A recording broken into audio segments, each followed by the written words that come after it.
All right. Welcome back to another episode of Politics and Movies with Mike and friends. And today we got two friends. We got Billy and we got Leandra of Rocky Horror Minute. Woohoo! I'm Billy. I'm Leandra of Rocky Horror Minute. No, you're not. Take it back. You're Oh, right, I'm not Billy. I'm Mike. You're Oh, Billy. God. I'm friends. I feel like I always make that joke. I contain multitudes.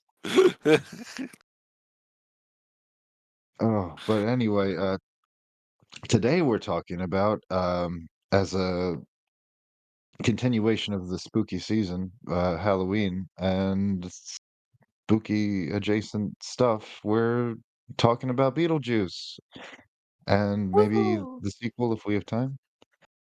I mean, Perhaps. I feel like they're both one and the same pretty much on the comparisons I would make. Well, I guess we'll get to it. But anyways, um, starting off, just to intro the film, Beetlejuice is a 1988 American dark fantasy comedy horror directed by Tim Burton from a screenplay by Michael McDowell and Warren Scarron, based on a story by McDowell and Larry Wilson, and the film stars Alec Baldwin, Gina Davis, Jeffrey Jones, Catherine O'Hara, Winona Ryder, and Michael Keaton. And getting started, yes, this is a fun film from the 80s, a little nostalgic for all of us, I think. And this who wants to get started? Any initial like political readings or thoughts or prayers? Prayers. Did you say prayers? Sure. Thoughts and prayers. I I pray for the sweet relief of death.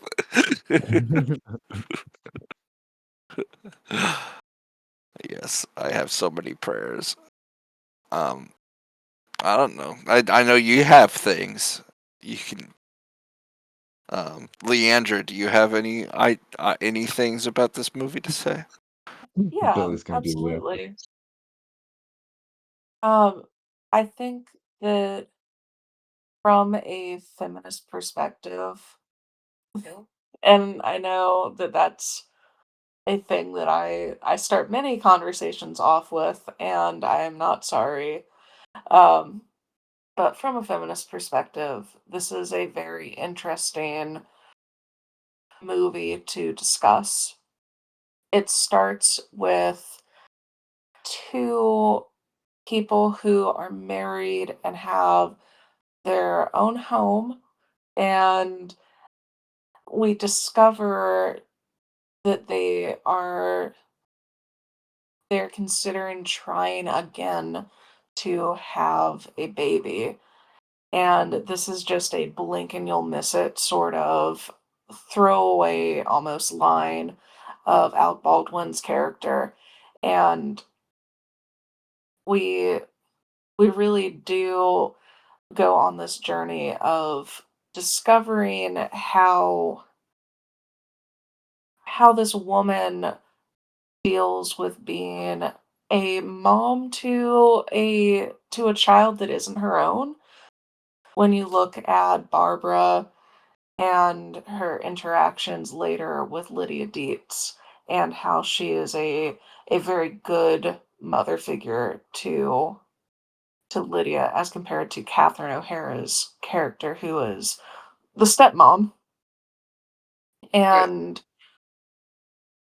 there's just a lot going on to make her maybe not a strong maternal figure for Lydia. Yeah, definitely she seems a bit cold and more focused on her art than on Lydia or even her husband Charles. Um, it seems like, at least to me, for most of the movie. And yeah, I do think it is interesting that you know that Gina Davis's character really feels like she steps in as a more maternal figure, and it's sort of it fills the gap that's been existing in both their lives, and that's I think that's really interesting. And yeah, do you have any thoughts on that, Billy? Yeah, yeah, I like that perspective a lot. I've actually never thought about it like that. As simple as it like might seem, because hearing you say it, it seems like such a uh like digestible, normal thing to say and to think. But I've never examined the movie in that light, even though all the signs are really there.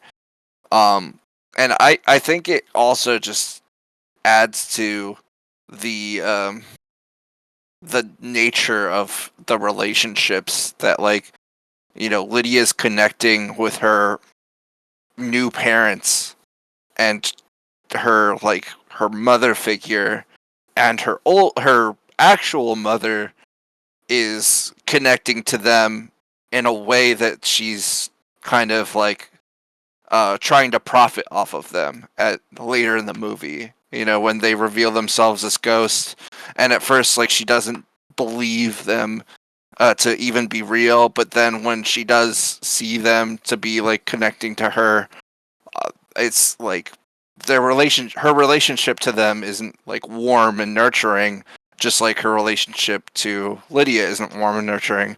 Instead, she would rather just profit off of them. It's a very like interesting mindset that she has. That I think is a little bit of a stretch for your point, but it it might not be as much of a stretch for my future point. Oh, what do you think about the fact that this is I apologize, I can hear me through the speakers on Laz's computer downstairs. Oh, I thought Um, it was me for a second, so I muted myself. no, it wasn't that. Um, no, what do you think about the fact that Catherine O'Hara's character, the stepmom, she really is kind of an 80s version of the wicked stepmother. Like what makes her wicked though is very much a something as simple as being self-absorbed and not really wanting to get to know who Lydia is. She just wants to be in the same space as Lydia without trying to trying to work within what that relationship could be. I think it's kind of an extension of her own ego, because she sees Lydia right now in the movie as just an angsty teen. She and that's the vibe I always got is when she's talking to Lydia, she kind of seems a little bit resentful to it because she sees a little bit of herself in Lydia as a rebellious teen and going through a phase, and she's just being dark and edgy, and rather than engage in it, rather than try to connect to her through it, she would prefer to just go do her own art, just try to be herself, and disconnect herself from her daughter. And she'll give half-ass attempts, but it's never what they truly need to connect to each other. I would even go so far as to argue that there's another political reading in this, and that I think it's interesting that she even further isolates herself from Lydia by insulating herself in this group of friends that she has that are all like these definitely white collar yuppie type characters, that are, like from the city and very obsessed with money and image and status. And like that she seems more preoccupied with that than family life at all. And I think that's an very 80s a very 80s direction to go in for a character to be. Yeah, her name was Delia. Delia Dietz. What an 80s name. Delia Yeah. Dietz. Well, it's also Delia is an inversion of Lydia, Uh, and the characters are an inversion of each other. hell yeah. Yeah, I I think can that's tell you've thought about this movie a lot, actually. I'm just an angsty lesbian feminist. I don't know what to tell you. It probably helps that we've both, I think all of us have seen this movie like 1,000 times, so Yeah. I think, honestly, it's the first movie we've covered that I've seen more than twice, so, yeah, anyway, do you have any other thoughts on that before we move on? Can you On yeah, no, you can you go. sum up your thoughts again? Specifically on this point, just the I guess that my point that I wanted to throw out there is the the discussion of what motherhood means, and it starts as through the lens of Barbara, Gina Davis's character, and also we see it through Delia's perspective, and then we see the interaction of Lydia with both of these extremes, and also as a result of missing her biological mother, who we discover in the sequel isn't dead, which I think is a weird choice because anyway, Yeah. that's something that we can discuss in if we get to the sequel. Yeah. And yeah, that's a pretty interesting point. I don't have a thesis statement myself. I'm just grasping at straws as always. So yeah, what do you think about the way bureaucracy in the afterlife is represented in this movie? Is it just a comedic choice, or do you think that there are other layers to it? Lots of layers. Everything's bureaucracy in this movie. I think that it's interesting that there's no concept of heaven or hell within the Beetlejuice universe. It is the fact that life in some way continues and is an extension of whatever suffering you had in the real world. And I think that's an awful, awful, bleak, terrible, no good, awful, bad thing to think of. Yeah, a lot of people see death as an escape, and it's just like, no, there's no escape. This is just most of the same things that you suffered when you were alive. You're dead. Here's an instruction manual. It's a book. You have to read now that you're dead to Well, understand that you're dead. I think it's interesting that the movie explicitly states that if you commit suicide and you end up in the afterlife, specifically you become a public servant in the afterlife. Yeah, that it's being a receptionist and Uh, honestly, this is part of where I would have talked a little bit about the second movie too, because I think there's a lot of bureaucracy in the second movie. About the police force being inept, even possession is bureaucracy. In the first movie, there's getting a ticket now that you're dead. Even like in actual life and the in the couple who's dead, even now that they're dead, the people who are living are trying to exploit them for money by creating like a theme park or something around their death. So even that's a little bit bureaucratic, in my opinion. So it's almost everything is just exp- ex- exploitation. You know, there's the janitor who's cleaning up the hallways. It's very interesting just how pervasive it is. You know, the doing a having a demon Beetlejuice help you. You know, you have to sign a contract and he'll help you, and that contract is forced marriage, and everything is bureaucracy. Sorry, I told you I was going to bring the second movie into it. I No, I just think they're mean, one and the same. Well, I mean, we I can get think into it that if you. the Beetlejuice universe absolutely can be discussed and kind of painted with one paintbrush.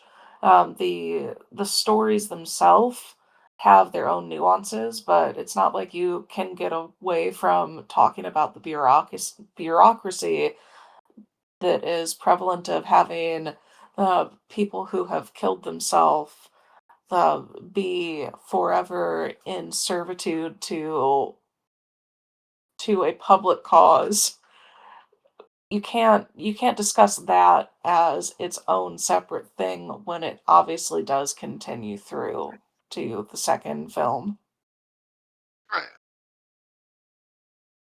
And, yeah, I think the second film really, and I guess if we're yeah, okay, if we're getting into it, then I'm gonna put a spoiler up for both movies.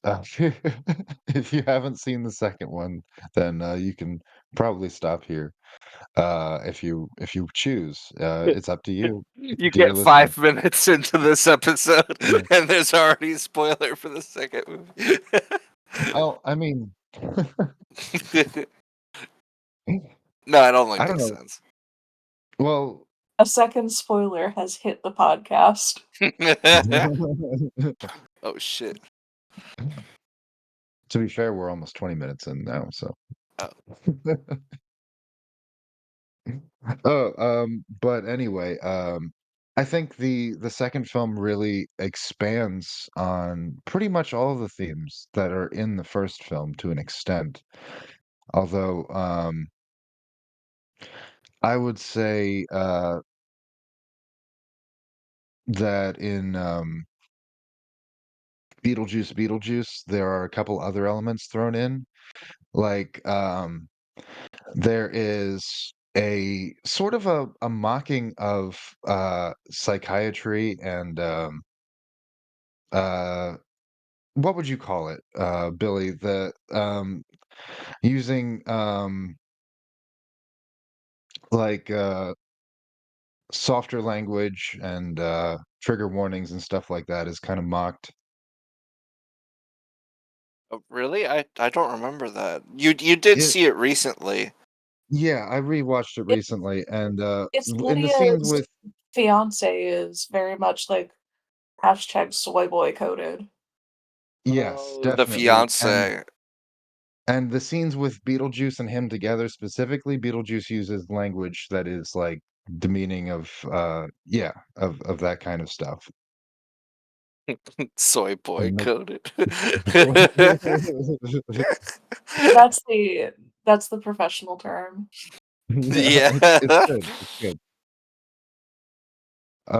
But yeah, so there's definitely, some more of that, and I don't really think there's and,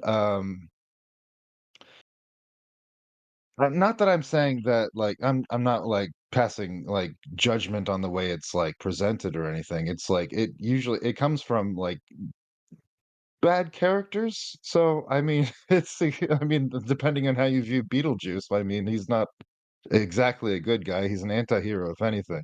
Yeah. I think it kind of goes back to the cold-hearted nature of like life and death too, especially for Beetlejuice. Yeah, Like he has literally no sympathy for things. right. Yeah, I just thought it was interesting, that there's an element of that, and, there's, a lot more tone shifts in the sequel, I think. Um, which I think you had a problem with, Billy. Yeah, I did. You know, if we want to talk about I personally feel about it. I think it's paced a little strangely, and her relationship with her partner in general, I could have done a little bit without that all that stuff. But I understand why it's there. You know, I think it's interesting that in a way she's become her mother. She is doing the same mistakes that her mother made, and doing it with her own daughter. But I just it's really played for laughs though, especially in the in the proposal scene, and it's just kind of a little cringe. It's supposed to be, but Yeah. it's just hard to watch. And I those are the scenes I wish were paced a little better. But again, I understand why all that is there. It's kind of like alluding to what Leandra was talking about with the relationships in the first movie.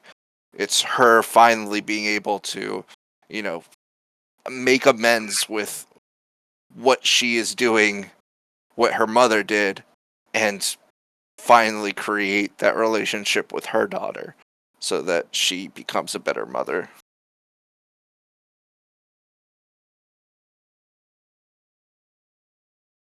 Um, yeah, that's interesting. And can I say that there is in both movies there are male characters that manipulate everyone else in the film.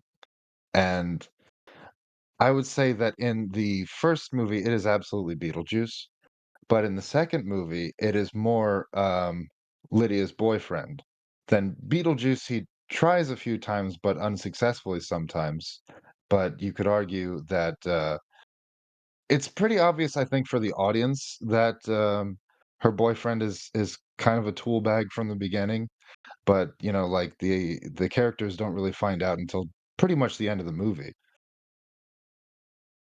Yeah, I think that it's also interesting that the boyfriend is very much obsessed with social media clout, and the way that it's expressed is a very interesting kind of comment on what makes this film, Beetlejuice 2, or Beetlejuice, better than the original, or not better, different than the original.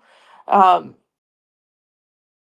One of the major changes from the 1980s to present day is that social media is king, and the fact that Lydia has this career of being a supernatural kook, essentially, which, thinking back to the original film, where is Otho in all of this? I'm sure that he would love to have jumped in and been like Uncle Otho on Lydia's spooky doopy hour.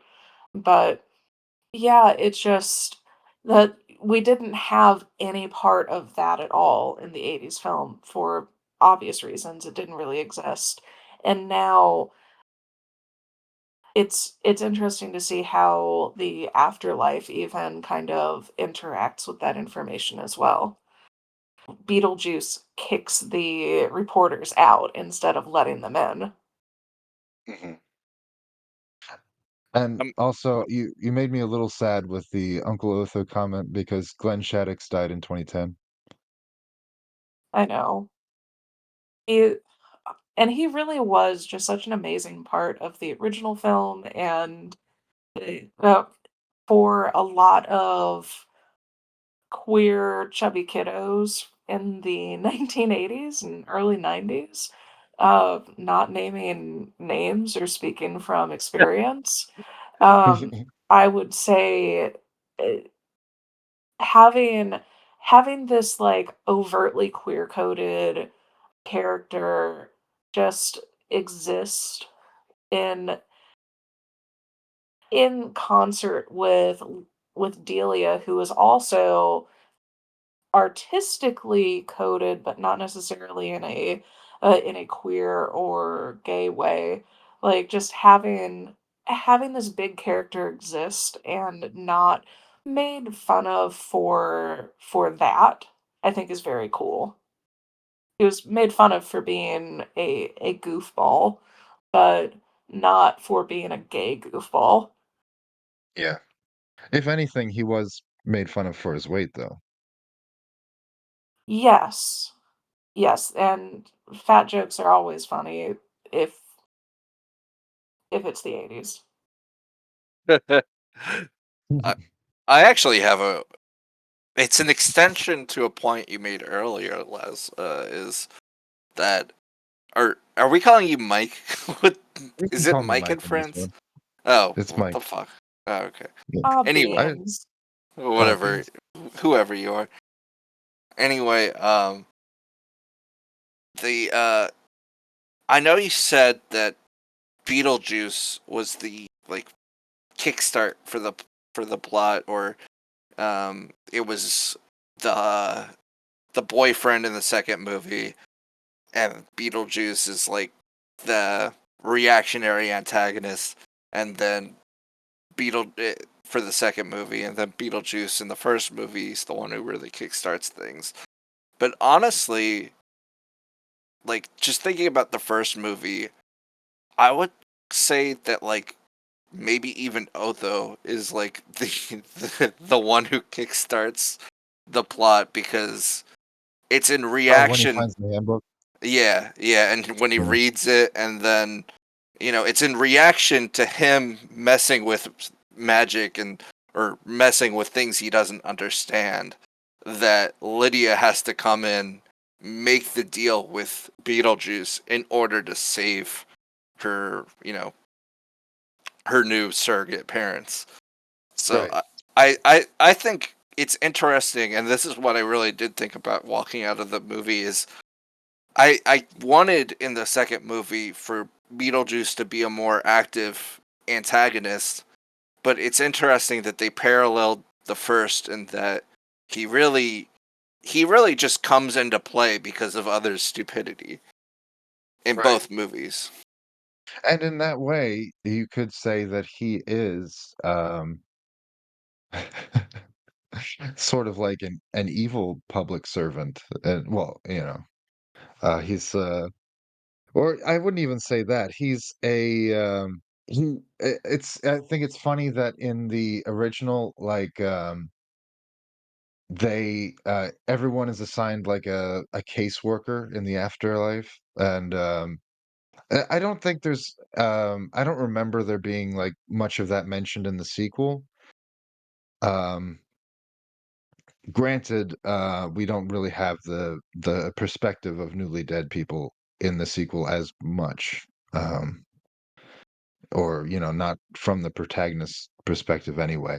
But anyway, what I'm getting at is, I guess Beetlejuice really kind of, like, serves as everyone's caseworker in the sequel. Like, he just shows up when people need him and just like, "Oh, I'll help you out with this," and then he fucks off. And, I So think that's interesting.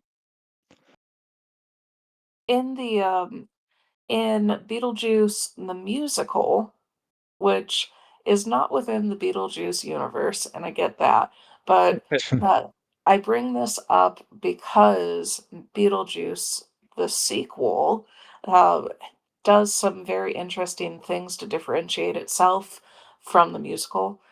But the musical specifically identifies that Juno, that original caseworker, the chain smoking old lady who ushers new folk into the afterlife, she's actually Beetlejuice's mother and was originally being taught to be this social worker, uh, and he wasn't ever alive. He's just a demon. So obviously, in the sequel, they they establish very specifically that that is not what was going on. Beetlejuice absolutely was alive at one point, and they don't reference his parents at all. So I think that's great. There are also a couple of other little, oh yeah, if you like the musical, this isn't a fucking musical. Your information is wrong, and you should feel bad for thinking that it would be right. Um, like in the musical, Lydia's mom is very, very clearly dead. Like, there's even a song called Dead Mom. And in the sequel, there's this throwaway line by Catherine O'Hara that it's like, oh, well, your mom's not dead. They just divorced. So it's just kind of interesting. Yeah. It's an interesting tangent, definitely. I had a point there and then I lost it and then I just kept going. It It's was okay. related to what you were saying, but I don't know how. That reminds me of the pacing issues that I had. Also, I didn't like that like certain plot elements like the dead wife are brought up, and then it just really leads to nothing. But that's not a political issue. That's a nitpick. Oh, yes. It's the movies and politics and nitpicks, which is what I've been bringing. Well, when you bring the friends, the friends are gonna criticize, and that's Yeah. me. And don't worry though. I've definitely done that a couple times this episode too, where I've just gone on tangents and I forgot the point I was trying to make. It's been a long day, and I recorded one of these earlier with GS too. So and it's funny. I was a lot more focused on that one, because yeah, that one was on Taxi Driver, which we will release at some point, and that was I was a lot more organized for that one. The incel movie. Yes, we had a lot to talk about. But anyway, were there any other political thoughts or readings that you got from either movie? Either of you? Again, something that extends to both movies for me. Mhm. Um, is I don't know how intentional this was, but I feel like there's a little bit to say about this movie with like um arranged marriages with both movies. Because again, like for the second movie, that's Beetlejuice's ultimate goal is to marry Lydia, and I guess the reason why I think of an arranged marriage like is just the contractual obligation of it. Um, like he has the contract, he has her sign it, and it's kind of like to me, this is how I view like an arranged marriage is it's a mutually beneficial arrangement. And that it's established as that in the movie. It's I do this for you, you do this for me. And in real life, arranged marriages are kind of like that too. It's like, hey, I'm setting this up for you, my daughter. You are going to give this man babies. You are going to, give him happiness, and he is going to give you a warm, sweet roof over your head, and you're going to be set for life. It's a mutually beneficial arrangement for both of you, and it's a contractual obligation. Here you go. This is your life. And it's kind of like it's interesting that it's like, okay, I'm doing this for me, for them, for other people. Like in the movies, her she does it for her family, and then it's kind of like she feels like she's obligated to get them out of the situation, and I don't know. I guess it fits. It doesn't fit a little bit, but it definitely I definitely see it now that I've thought about it. Do you guys have any thoughts about that? Well, it's definitely, quid pro quo. Uh, I mean, I would even go so far as to maybe call it quid pro quo sexual harassment from Beetlejuice's end, because he is the one that suggests it, he's the one that's instigating it, he's only using her to get out of the afterlife. So I would say that he has more to gain initially than she does. And yeah, she's trying to save her friends, yes, but like it's all on Beetlejuice's terms. So I feel like there's definitely a power imbalance there. But isn't that exactly what like arranged marriage is kind of like in the first place? Yes, yeah, definitely. It's well, it can be.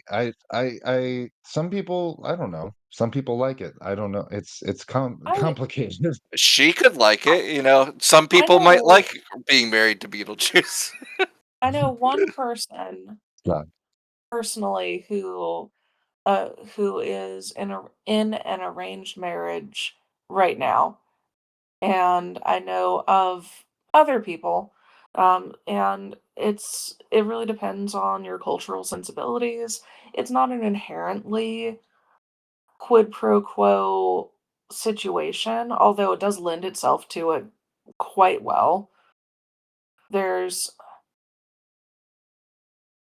the way that I have seen from a from an outsider looking in at a family who is involved in arranged marriages, that was a ridiculously deep process of parents trying to get other families to talk with them about their eligible children, and then they would meet, then the kids would meet, and they had to go through multiple it was almost like an interview process.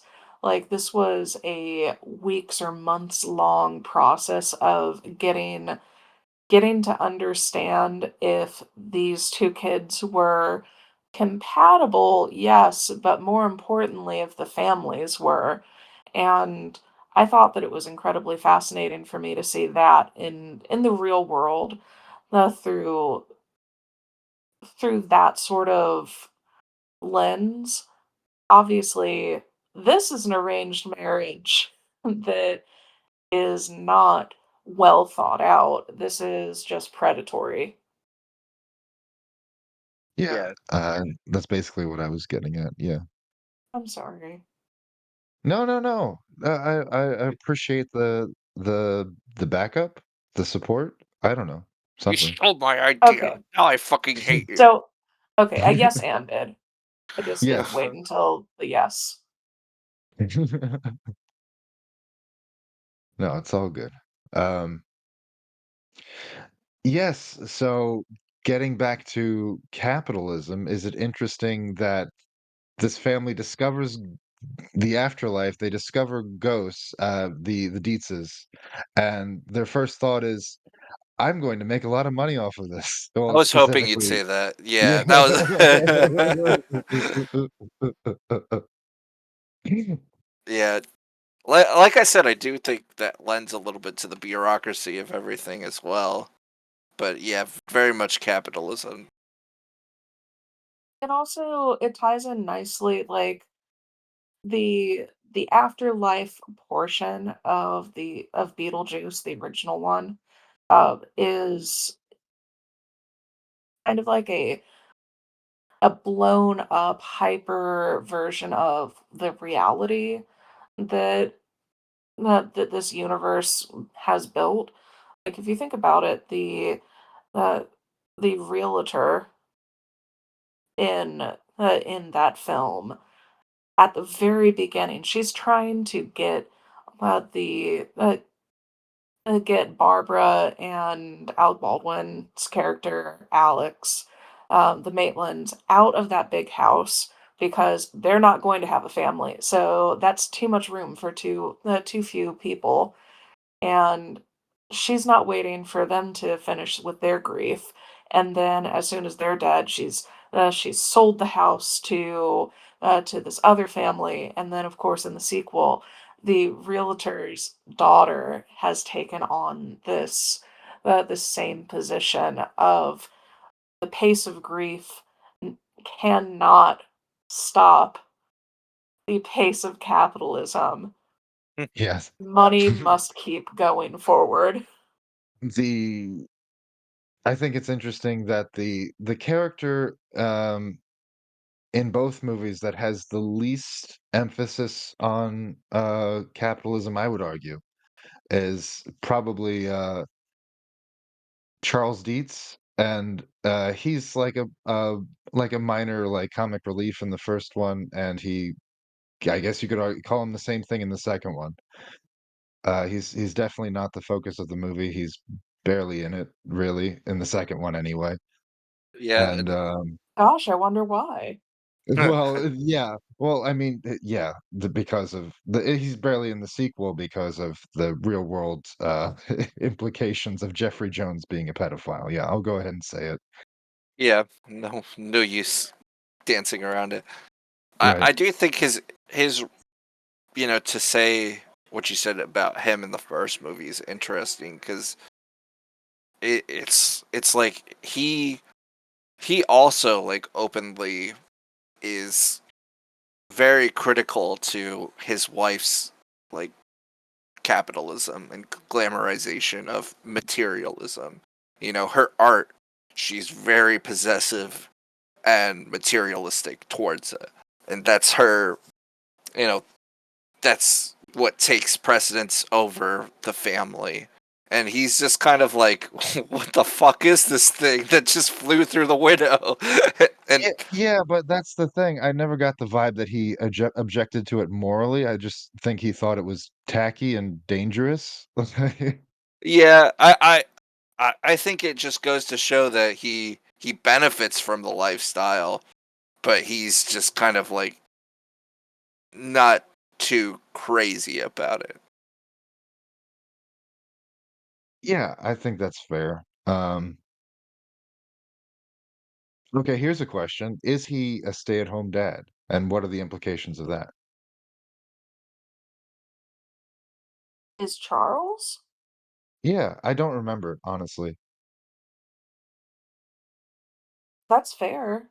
He Uh, is I think, in my mind, he is a retired man who Okay. has this house that he's moved out from away from the city with his new wife and his goofy, creepy little child, and he's an older dad, and because of that, he is socially given a pass on being present in his daughter's life. Fair. That's an interesting take, and it's could be accurate. I guess we're not given enough information. Different take. And this might have Yeah. been my classic projection, but Okay. I always thought he was a work from home father, and he has his office, and he doesn't have time to talk to the kids because he's always working in the office and stuff like that.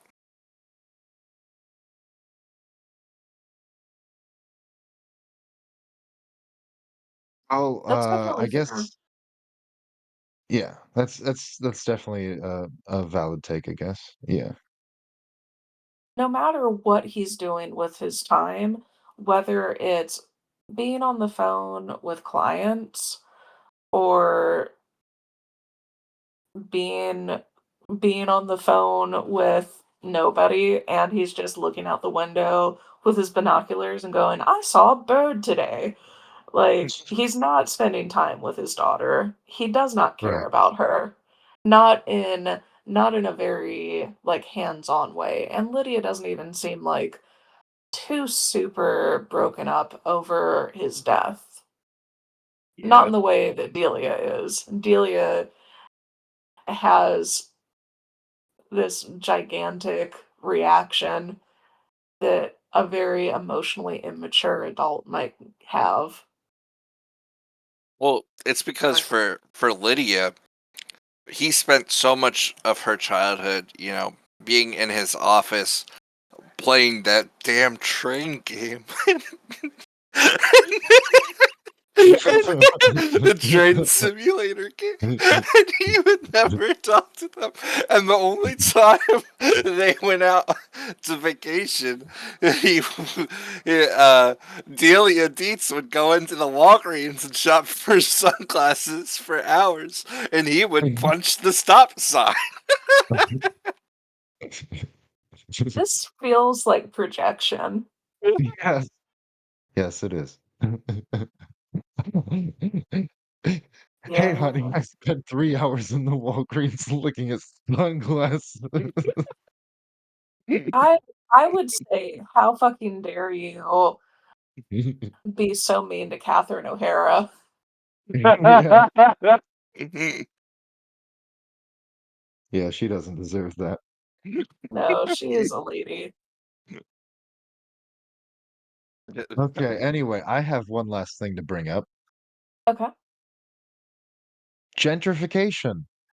How about we talk about how this, rich family from the city moves into this house after the local family that had been living there died, and they immediately, uh, start tearing shit apart and, like, renovating the house to make it super bougie and expensive and presumably increase the property value. I I think that it's interesting that had things gone according to plan, then that entire city was going to turn into ghost town, and it Right. was going to be this attraction that people would go to interact in an amusement park sort of way with the afterlife, and that clearly didn't work out, and really it was only because Beetlejuice made it so clear that the afterlife couldn't be controlled, and it was not the ethics of it that made them stop. It was the fact that it was not something that could be tethered down that made it an unappealing idea. But the fact that, like, they never try again is interesting. Yeah. Yeah, it doesn't come up in the sequel. Yeah, I do think that's interesting. Um, I think it's interesting for gentrification. Do they still own they don't still own the house, right? Or are they trying to sell it? in the sequel? Yeah, in the sequel. It was, yeah, I think they still lived in it, right? They I still think own it, but they don't live in it, and Oh, that's right, the that's right. second generation realtor was like, "Now that you're that now that you're here, let's talk about selling it because this is just such a great spot and such a great home for people to live in, and you're not even living in it," which is a whole other thing. The fact that it's just wealth that's not being utilized. And then Delia is like, "No, I want to turn it into a museum of grief. My grief." Yeah. I think that's interesting for maybe a little less gentrification, but also the capitalism element of it, of owning property that could so much property, so much land, and I think the the boy who is sees it and who's dead and who we find out is like a spirit, but he looks upon that property every day and he's just like nothing's being done with it. And the fact that they finally go back to it and they're like, yeah, let's use this as a museum for our grief when it could be used for cheap people's homes. It's not it's probably going to be used as a museum, and then nobody's gonna go there, or it's just gonna be just another place for rich people. And it's just like it doesn't actually get a full fulfillment of its actual potential. Well, realistically, Delia died, so it's probably gonna get sold and turned into a very expensive Airbnb. I get the Bad ending. impression I get the impression that they're moving to that town, though, at the end of the 2nd film. Maybe it's an incorrect impression. Yeah, not sure. Well, there's a chance that they're gonna make a third one, so we might find out. Ugh. That might be the appropriate reaction. I don't know how I feel Like, about this that one either. was fine. Like, I genuinely think that the sequel was better than I was expecting, and certainly better than the one that they were going to do in the '90s. Um, Beetlejuice Goes Hawaiian? yeah, which oh, no. No, Yeah. I would not watch that. But if they did Beetlejuice, and they built off of what they did with the sequel, I feel like there's not much more of a story to tell, unless they decided to go in a different direction entirely, which, I mean, go off if they want, but sounds exhausting. Well, we don't know what the future holds. All right, any final thoughts? I'll make a third. I like the original quite a lot, and I like the Beetlejuice universe, um, in almost the same amount, and that includes the sequel, which means that I like the sequel as well. That is my final thought. What about the cartoon? I liked the cartoon. It was a very goofy sort of part of my childhood that had nothing to do with the movie Oh, yeah. and changed the dynamic between Lydia and Beetlejuice, but I think that the dynamic between Lydia and Beetlejuice in the cartoon was far, far better Yeah, yeah, it was definitely, problematic in the movie. by design, Yeah, and yeah, in absolutely. the musical, and I know I keep bringing up the musical, and I'm so sorry. Um, the song that they use to describe that is called "Creepy Old Guy," Nice. and yeah, if you take a listen to the song and listen to the lyrics, you'll go like, "Oh, they really did go there." And it's very much yeah, I'm a 15-year-old who's always wanted to marry a creepy old guy. This is so good. Nothing about this is the worst thing ever. And this actually happens in the world in different places. And it's just a very tongue-in-cheek song. Okay, fun. Yeah.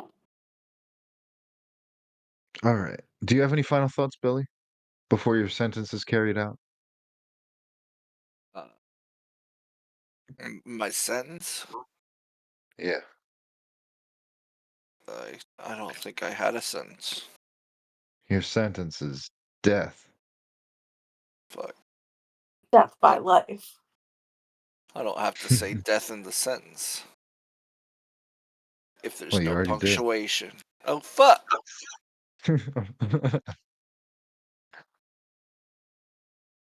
Um, Alright. yeah, I Oh. don't think I actually. I think we pretty much hit on everything possible to say about these movies. Maybe so. All right, so we've been talking about Beetlejuice from 1988, and we've been talking about Beetlejuice from this year, 2024. And yeah, fun stuff. Hope you guys had a good time. No, I know I did. I don't Yeah, think I did. too bad. I should have been Too on the bad. taxi driver episode. Fuck. Well, I should have been on any of the other episodes so that I could talk about sad lesbian feminist bullshit. Yeah, you could have been on the Well, substance for sure. yeah. Oh boy. That was a fun one. All right, I guess that's it. Thanks for tuning in to Politics and Movies. Everyone have a good night. Good night. We would